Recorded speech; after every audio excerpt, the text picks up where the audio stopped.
Champions ట్రోఫీలో భాగంగా India versus New Zealand మధ్య జరిగిన మ్యాచ్లో న్యూజిలాండ్పై టీమిండియా 4 వికెట్ల తేడాతో విజయం సాధించి ఛాంపియన్స్ ట్రోఫీని సొంతం చేసుకుంది.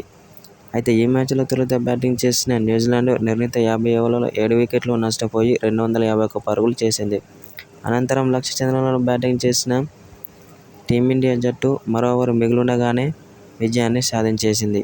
అయితే అనంతరం టీమిండియా ఆటగాళ్లపై కీలక వ్యాఖ్యలు చేసిన New Zealand captain Tom Latham champions ట్రోఫీని గెలిచినందుకు టీమిండియా ఆటగాళ్లకు శుభాకాంక్షలు తెలిపాడు టామ్ లాథమ్. అయితే ఇప్పుడున్న ఫామ్లో టీమిండియాను ఓడించడం చాలా కష్టమని అన్నాడు. ఎందుకంటే బ్యాటింగ్లోనూ, బౌలింగ్లోనూ, అటు ఫీల్డింగ్లోనూ చాలా పటిష్టంగా కనిపిస్తుంది టీమిండియా జట్టు.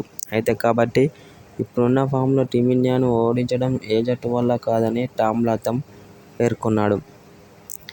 టీమిండియా బ్యాటింగ్ చూసుకున్నట్లయితే రోహిత్ శర్మ, విరాట్ కోహ్లీ, అలాగే శ్రేయస్ అయ్యర్, శుభ్మన్ గిల్, హార్దిక్ పాండ్యా చాలా అద్భుతంగా రాణించారని అన్నాడు.